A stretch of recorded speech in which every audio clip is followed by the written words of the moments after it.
Today you are watching Business Over Coffee International, and I have a very special guest.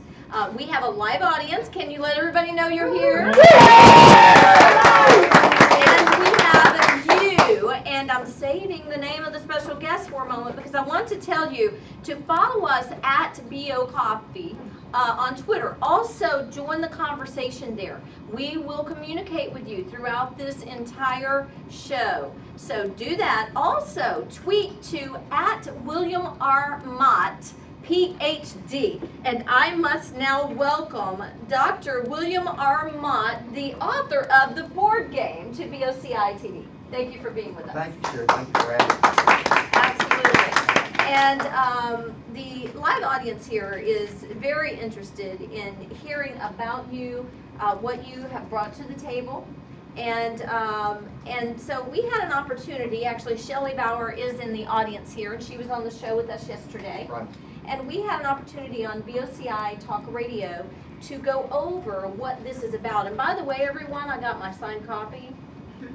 Okay, I encourage you to get yours. There are books over here. For those of you watching virtually, go to WiliiamRMottPhD.com and get your book. You need to do that. One of the things that we are offering for those who are in-house, those are right here locally, in-house today. If you have not signed up as a professional member, if you do, or when you do today, we will provide you with a signed copy of this book from BOCI, okay? So we encourage you to do that. Gina can help you with that in the back that we just introduced. And so back to our live audience and our virtual audience. What I'm looking at here is the board game, a story of hope and inspiration for CEOs and governing boards. So, Dr. Mott, before we get into the meat of this, let's talk about how we actually got connected through SunTrust. Yes. Well, SunTrust has been a wonderful partner with me these past few months by sponsoring what I like to call a book tour. We did a kickoff event in Nashville a few months ago, and they were so excited about the way that went. They asked me if I would be willing to go to different cities in the SunTrust market. And I said, of course, I'd be delighted to do that. I'd be honored to do that. And our first stop was last night in Memphis at the Memphis Zoo. It was a wonderful evening. We had a wonderful turnout. You and Shelley and others were there, and it was a great experience. It was, and what you shared with us was really insightful. 2 words that we talked about on the radio and you mentioned last night were collaboration and communication. We're going to come back to that because I want to get into the meat of this. Okay. In your book, you talk about a fictional character, David Andrews, and he's caught into this riffraff, so to speak, of being on a board. Now, hopefully it's not always that way when you're on a board, but typically it can be that way. So take us on the journey of the book for those who haven't read it by looking at the cover. Who did your cover, by the way? It's fabulous. The publisher did the cover. It's a group that does nothing but book covers. And I wanted it to be something that was representative of a well-known board game. Play on words. Yes. And I think we all get the reference and the design of what the cover ended up looking like. I did a wonderful job. So when you're basically playing Monopoly, when you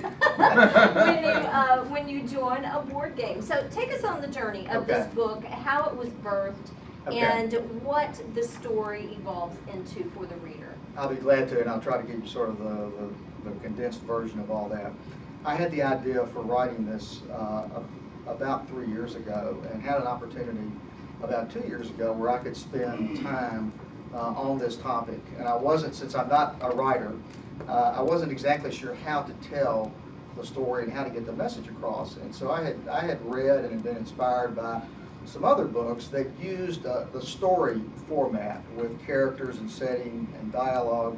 And I thought that might be the best way to convey some of the critical issues that take place in nonprofit organizations.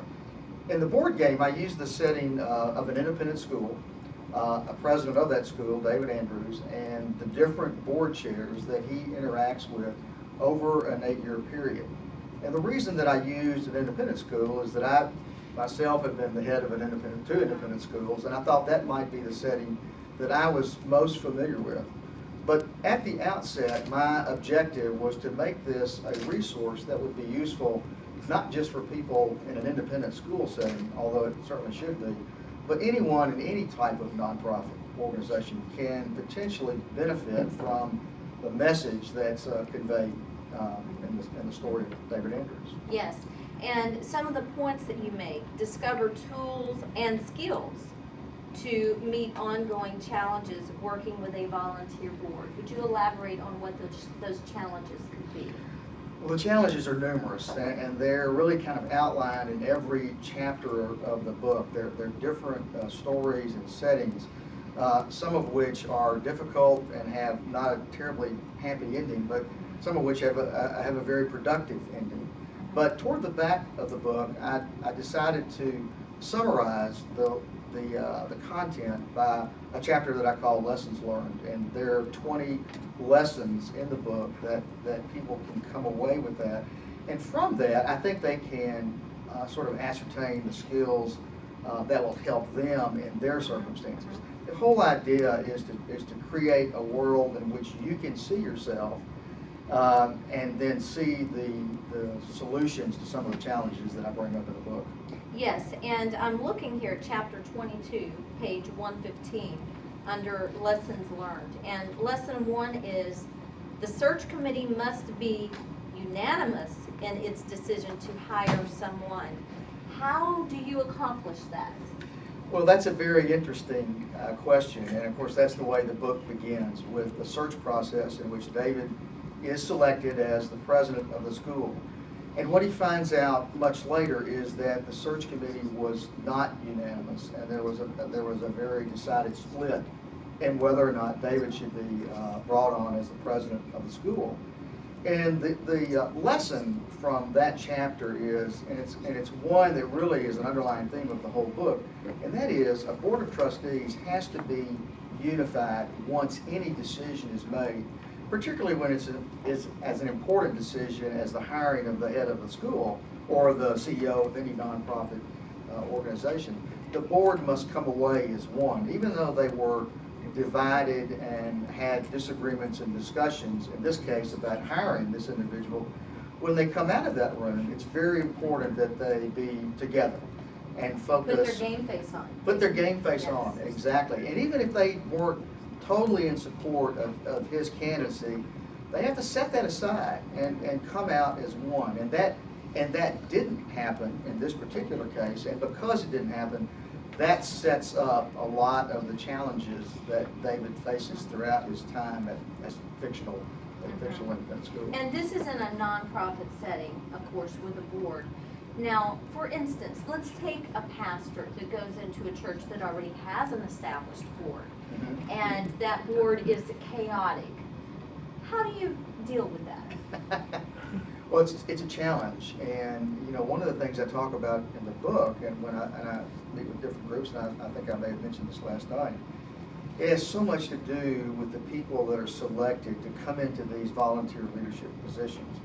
Once you have somebody already in place that is not effective, has a bad attitude, has a particular agenda, it's very hard to change that behavior.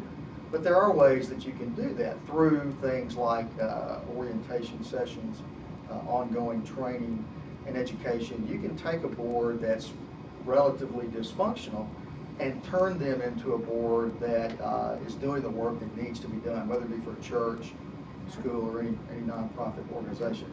The key is always on the front end. If you can take the time and make the effort to find the people who are going to be the most effective and recruit those people, then your work in many cases is sort of done. Sure. Because you've got the right people in place that know their roles, know their responsibilities, and can be effective in carrying out those responsibilities. So if the board is already established, what I'm hearing you say, and correct me if I'm wrong, is that you come in to this board that you are just meeting, and they're just meeting you. So really, it's on me as the incoming person to be a leader, to step up to the plate, to get to know each of those people individually, and to lead, and to set the example, and do orientations and training as to what I expect from the board. I think that's very true, and it's a good point to meet with every board member individually. That was always a practice I thought was very important, because it gives you an opportunity to get to know a person that is on the board, what their likes and dislikes, what their strengths and weaknesses might be, kind of where they're coming from. That always helped me be more effective in my relationship with them if I kind of knew what they were about. And so getting to know them, I think, is a very important part of that process. And I know that you have, your schooling actually was about leadership. You have a lot of experience with leadership. And this is off topic with this, but it actually lends to what we're talking about. When it comes to discovering people's personalities, have you ever used the personality test with the boards and so forth? Many times, and there are various instruments that do that very effectively. Myers-Briggs comes to mind, and there are other instruments in which you can get at some of those issues. And it's really an interesting voyage of self-discovery, because sometimes you find out things about yourself you really weren't aware of, and you didn't really recognize that in your own personality. So it's a very helpful exercise to sort of position people into where their strengths are and what they're going to be more effective at doing. I love that. Is anyone getting anything out of this out here in the audience? This is fabulous.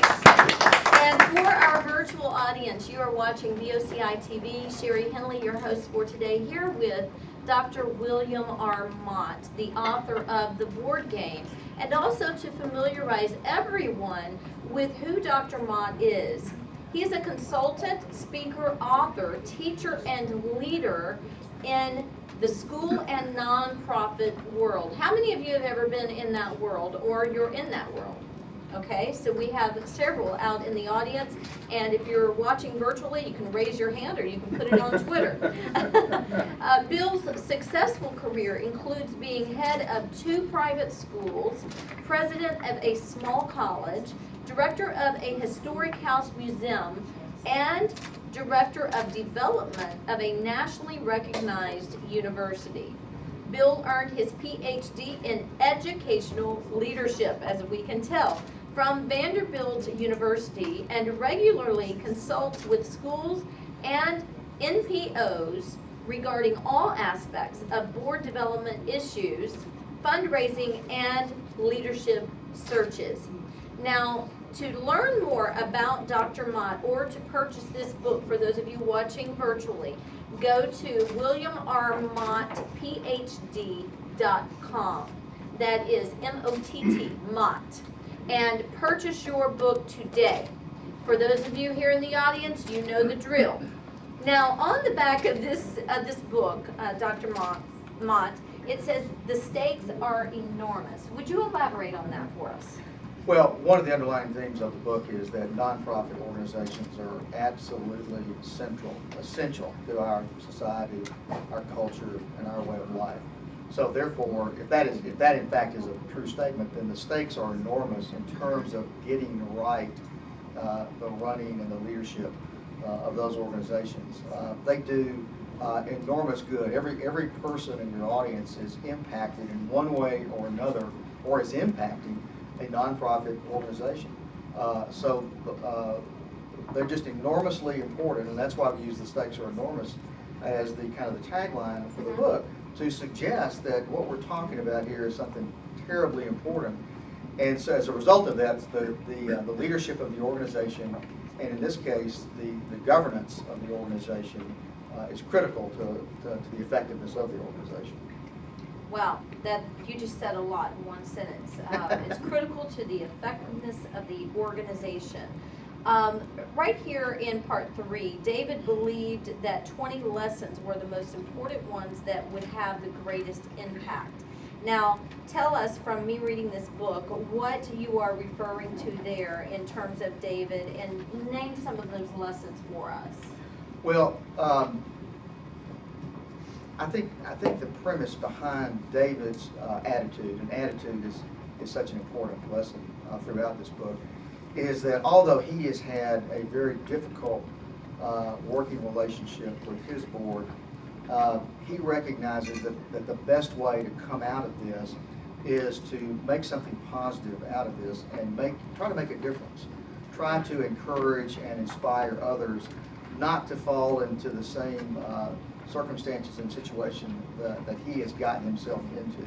And part of the reason that he's gotten himself into this situation is that he's not very well equipped to understand what it means to work with the Board of Trustees. That's a very different environment than someone within the organization. You now, as the CEO, or in our case, the head of a school, you're now working with a group of volunteers representing different constituencies of the organization. In the case of the school, it can be parents, it can be alumni, it can be grandparents, any number of constituencies that you now have to interact with and communicate with and be very effective in the way in which you're articulating the needs of the school. And working with them creates some circumstances and situations that don't turn out the way that you would like for them to. For example, you mentioned lesson 1 about the search process. There are a number of lessons contained in the book in which David learns from those, and I think that's the whole point of making the case for why the book, I think, can be a helpful resource, because it's a very practical, pragmatic approach to these issues of how you work with the governing board. What are the elements needed for board development, and what can you do to be the most effective leader you can be? Well, it's interesting when you talk about volunteers, and we touched on this on the show, BOCI Talk Radio. When you're working with volunteers, elaborate on the fact that a volunteer volunteers their time, so they don't want to be demanded, this is what you do. However, from the opposite side of that coin, the flip side of the coin, as the leader of that team, you need to have guidelines as to what those volunteers follow. So there's a fine line there. It's a balancing act. Can you elaborate on that for us? Well, I think as we all know, and certainly you understand very well, volunteers are critical to almost every nonprofit enterprise. Nonprofit organizations rely heavily on volunteer support to carry out their mission, to conduct their programs, to provide their services. All the things that almost any nonprofit, any school does, relies on volunteers to make that the best it possibly can be.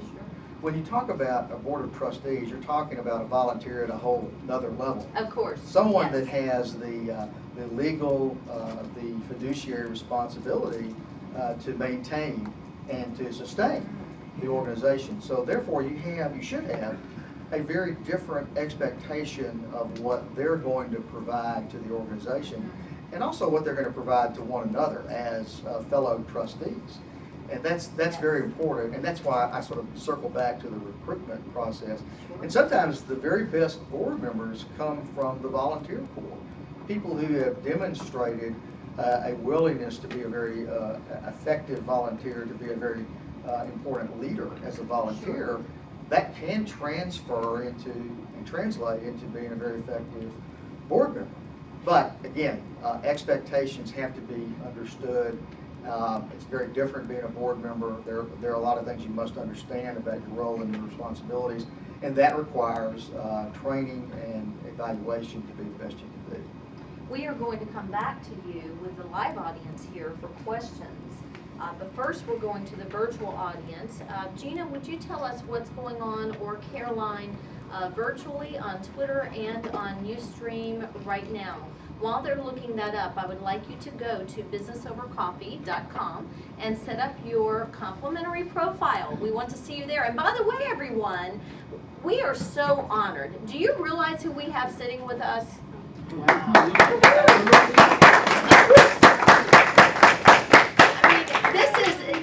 This is big, okay? We are very honored to have you, Dr. Mott. And Dr. Mott is one of our members on Business Over Coffee. So we're so excited to have you also as one of our members, and you have a featured profile there. And we want to promote anything that you're doing, any events, anywhere. We're international, so we'll push it out there for you. That's and wonderful. Thank you very make much. that happen. So I've enjoyed working with your publicist. So just maybe he's watching and he'll hear me say that. And I hope so. Stay in touch. And a shout out to Nashville, because you are from Nashville, and your family lives there. I believe your daughter lives here in Memphis, correct? That's right. She was at the event last night at the zoo. She graduated from Rhodes College a couple of years ago and stayed on to work, and is getting ready to leave Memphis, going to George Washington University graduate school later this summer. So, Well, you sound like a proud father. I'm very much a proud father. Two wonderful children. Our son just got married a couple of weeks ago, and to a delightful young lady. So my wife and I are tremendously blessed. Yes, absolutely. It sounds like it. And after meeting your daughter, she's really seemed like she has it together. And she said that Dad was superb on. Well, I think you coached her on saying that on the radio. I didn't, but I should have. It sounds like I did. I appreciate her saying that. Going to the virtual audience, Gina, what do you have? Oh, okay. So I'm sorry, I lost the stuff from the national. It's just not showing up on the feed anymore. So I know we had a conversation with somebody called Sarah Ruth. Sarah Ruth, yes. And then there was also a conversation with the Blossom Girls. Yes, that would be Nashville as Okay, well. I believe okay. that's Lakeisha. And then we had Hips Help for You, Right. which would be Nicole Harrison. Right. Those are all people, Nicole Harrison being one of our chapter leaders in Nashville, and the others were involved in the conference that we just held that Richard and I went to Nashville and I spoke there. And a big shout out to Nashville. One of our newest professional members is Lakeisha. So everybody welcome Nashville. Okay, and Caroline, what do we have going on? I was just gonna say Lois Riley Durham, she joined the conversation. She said, tuning into Ustream to watch BOCI Click and Connect, and she's also doing the social feed. She's watching and she's doing the social posting for us as well. So A big thank you to our media team leader and also owner of LRD Virtual Admin Service for running our social stream. Everyone, thank her. Okay, again, we are at Ridgeway Business Center in Memphis, Tennessee, but we are around the world, and you may be watching this on demand. I am Sherry Henley, founder and CEO of Business Over Coffee International. What do? We work with professionals who want to optimize three things. What are they, audience? Social media, educational exchange, and networking events. And our mission is we are bringing everyone together. Okay, audience, I need some audience participation here. Okay, bringing everyone together for more connection, collaboration, exposure, and business. So that tells you what we do. We would love to hear from you. You can find us on businessovercoffee.com. Now back to our guest, Dr. Wiliiam Mott, who actually came to us by way of SunTrust. SunTrust has sponsored this event, bringing you in here, allowing you, actually, it was so funny last night, I was talking to Jana Cordona of B&I, regional director, and I said, oh, I had the exclusive radio show and TV with Dr. Mott, and she said, you mean he couldn't go on anything else? And I said, oh, of course he could. He just didn't. So now I can say I got the exclusive. I said, so it's all in how you frame it. Absolutely. Absolutely. Very good. So back to you, Dr. Mott, as we wrap up and then go to questions from the audience. The two words that we started this program with, communication and collaboration. We've heard you use that a lot over the last 2 days. Take us there. Well, the most important aspect of a nonprofit organization's success or lack thereof has so much to do with the relationship between the CEO and the board chair and the governing board. And one of the chapters in the book has to do with how do you define and clarify and enhance that relationship. And the first two characteristics that come to my mind are collaboration and communication. And then there are others, respect and trust, shared vision and leadership. But if you have collaboration and communication, you can build on that, and you can work from that. And that can be the jumping off point for so many other good things that can ensue if you have that. If you don't have that, if you don't have the kind of relationship with the leadership of the organization, then you're going to struggle, and you're going to focus your attention on trying to figure out how to have a collaborative and communicative type of relationship. So that's why those two characteristics, to me, are the building blocks for success in any nonprofit organization. I agree, and I thought maybe you'd done some homework before you got on the show yesterday, because collaboration is like my nickname. Okay, we collaborate with Jana. Jana, stand up. Joe Garner, stand up. Shelley Bauer, stand up. You know, so we have all these groups. We have Virginia in the back and so forth. SunTrust, Missy. We have Missy in the back from SunTrust. Everybody welcome the marketing director of the state of Tennessee. Wow. That is her name. And so we believe that collaboration is our mission, bringing everyone together, and the strength when you are joined together, that energy that you get from one another. And so I thought, when I heard collaboration, then I heard communication.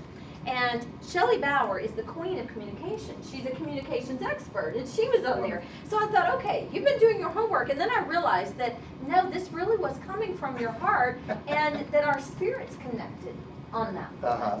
So thank you for sharing that. Thank you for mentioning that. I wish I could take the credit for doing the homework, but as you say, collaboration and communication is a bond that we both have, and we both find that to be terribly important in what it is that we're doing. Absolutely. And one quick nugget, one takeaway that you would like to share with the world, with the audience, that you would like them to take away from this interview regarding this book. Well, I think the takeaway for the book is that, first, nonprofit organizations are essential, and the governance and the running of those organizations is absolutely critical to the way we live our lives.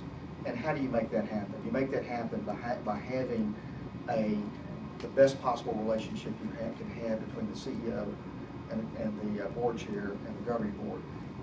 That collaborative partnership says everything about how effective we are at carrying out our mission, carrying out our vision, living out the strategic direction of the organization. If you can sort of discern that from what the book is trying to say, then you get it. And that's what I hope happens, is that people will understand through the struggles and triumphs and chaos of David Andrews that organizations can do what they're intended to do, but it may require a special kind of work, and it certainly requires a special kind of relationship. I love what you just said, that they get it. I was talking again with Jana last night, and I said, I think people are starting to get it when it comes to collaboration, about how you give to one another, and it will come back to you. Well, working together for a common goal is, assuming that the goal is a worthy one, there's nothing better than that. I mean, that really is terribly important. Yes, absolutely. And for the audience and for the virtual audience, I'm going to read just a few of the chapter titles because they're so interesting. A Walk in the Park, removing interim from the title, the beginning of the end, executive session saga, indecent proposals. Okay. Those who never get it. The Lone Rangers, Dressed to Kill, A Legacy Challenged, Natural Selection, Making a Difference. I love that. Everybody say that. Making a difference. Partners or conspirators. Interesting. An Uneasy Alliance. What's your problem? I feel like I'm in church. I want to say, touch your neighbor and say, what's your problem? Staph infection. What's in it for me? Wow. A change for the better. Power play. Everybody say power play. Power play. Value and relevancy. Moving on. Faith and resolve. I love that. Lessons learned. The value of consensus and teamwork. That's what we had in here this morning. Evaluation and communication. 2 board members away from chaos or true leadership. They have to read the book to find out what that means, right? Absolutely.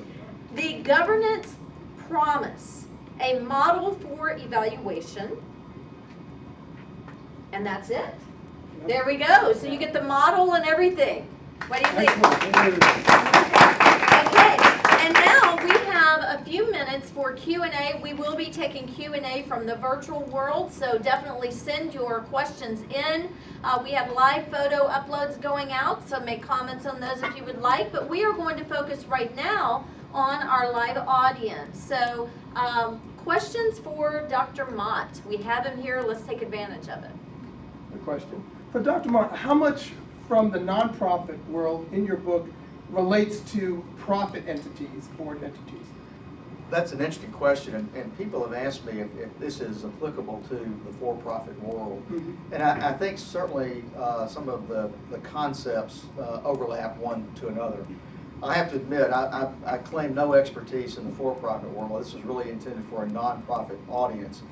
But I do think there are clearly some principles that would apply in both settings. And I tried to make the book as general as I could be so people could find themselves in the different characters, or at least the different settings that I describe in the books. I didn't want it just to be about independent schools or just about one kind of nonprofit organization, but to be more inclusive so that I could engage readers from wherever they came from. And a lot of the volunteers, and obviously a lot of the board members, come from the for-profit world. So there's some nuggets for those folks as well, I believe. That's good to know. Any other questions?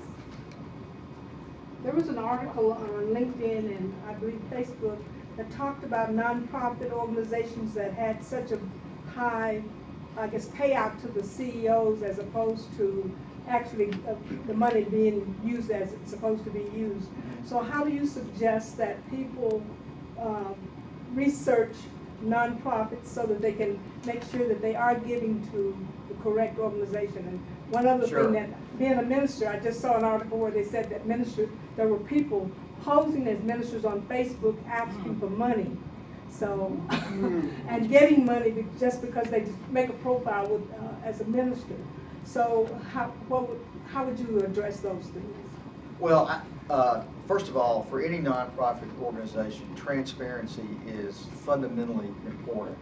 And the more transparent the organization is, and by that I mean the more people can get at the facts about the organization, how it spends its money, how it raises its money, the percentages of that, and how all that works is enormously important. Because as you have just described, there are a few nonprofit organizations, and certainly organizations of every stripe, that don't quite do what they say they are doing. And the problem with that is not only what that entails for the people that it impacts, but the ripple effect that it has for every other extremely legitimate nonprofit organization that is doing exactly what they say they're doing, living out their mission and their vision and their strategic direction. And those are the ones, of course, that I want to be a part of that and focus on those. Unfortunately, there are, as we say, there's some bad apples out there. But there are ways that you can do research on any organization that you want to know more about, whether you want to be a donor or a volunteer or just find out more about a particular organization. You need to be able to do that. And there are resources, without getting very specific, there are resources that you can go to that provide that kind of information, everything from budget to compensation for the leaders of the organization, to how they spend their money, how they raise their money, what their money goes toward. There are ways that you can get at some of those issues. The issue you mentioned regarding Facebook and people posing is something that they're not. That's probably an age-old issue, and Facebook is probably the new way in which that's played out. And people just have to be as cautious as they can be, particularly when they're giving money. They need to be really aware of who they're giving it to, what they're giving it to, and make sure, first of all, that it's a 501c3 organization, and that comes with its certain expectations regarding its legal status as an organization. So I think it's kind of the buyer beware situation. You really need to be aware of, as I say, who you're giving to and what organization you're supporting. Well, we've been hearing a lot on the news about 501c3 versus 501c4. Can you tell us the difference? Well, 501c3 is the nonprofit designation made by the IRS that determines the status of an organization. But when we say a 501c3 versus a 501c4, they're both nonprofit. They're both organizations in which you can contribute to those organizations, in which you can receive a tax deduction. And that is for most folks what they're looking for, although what goes with the 501c3 or 4 designation is a lot more than that, and entails a lot more. I think the general public wants to be sure that the 501c3 and 4 gives it a certain level of credibility, that you know that it's gone through a state charter, it's gone through the IRS to provide you with that designation, which means you have to follow certain regulations and guidelines. You have to have a certain number of board of directors or board of trustees. We think we use that term more often. So they're both very important, but there's really not much of a distinction between 3 and 4. Okay. All right, more questions? Okay, let's go to the virtual world. Is there anything out there that needs to be answered at this point in time? It sounds like we have captivated the audience. I would like to give a shout out to Talk Shop, who was with us earlier. Talkshop.biz, that's talk and then SHOPPE, that was Joe Garner, and also Mark Van Stolk was with us as well. So thank you to both of them for being with us earlier and talking about nonprofits. Now, Business Over Coffee is a for-profit, and we do see the value in volunteership as well, because the collaboration effort gives back to each of the businesses, because they get that up front. So we have a lot of people in here who represent BNI, who represent 5 Links, who represent Do It Right, who represent Pinpoint Visibility, Rising Fire Productions, Integrity-Based Communications. And each of these collaborative efforts, they work to bring everyone together. Now, how many of you remember this? Bringing Everyone Together cruise. This is for everyone in here as well as the virtual world. In February of 2014, we are bringing everyone together. I brought this up for 2 reasons. Number 1, to remind you, and number 2, to let you know that Girls Inc. is a great nonprofit. And we are partnering with them on this. And so when you go on this cruise, $25 of what you give for your cruise fee will go toward Girls Inc. here in Memphis. So that's a shout out to Girls Inc. And any further questions before we wrap up? Okay. All right, Dr. Mott, give us the closing word.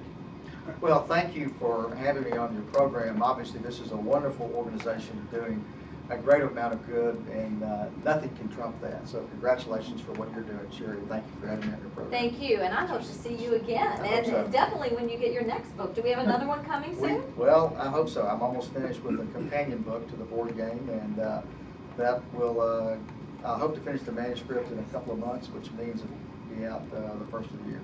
Outstanding. So I'm sure Missy from SunTrust will keep us posted on that. And I encourage you to check out SunTrust. Go to your local SunTrust banks and just walk in there and see what the atmosphere is like. And we thank SunTrust also for sponsoring this event and bringing Dr. Mott in for this event, as well as Better Coffee, Better Life, that also has sponsored our event here at BOCI. BetterLifeBetterCoffee.com. Okay, we got that right. Again, go to our website at businessovercoffee.com and set up your complimentary profile. But before you do that, we definitely want to make sure you go to Wiliiam R. Mott, Ph.D.com, and get this book before you do anything else. And for everyone in here, Dr. Mott will be over here signing books, and sign up as a professional member and you get your book at no cost because we're going to pay for it. Until next time, yes, sir. I just want to remind everyone that it was operating error on my part about the texting. So if we can Okay. get everyone again to, even our virtual office, to go ahead, send us a message to the number 55469 with the message being BOCI so that we can communicate with you directly. Absolutely. Those of you with smartphones, only 2 texts per month. 55469 for text, and in your message, BOCI. So we hope to see you there.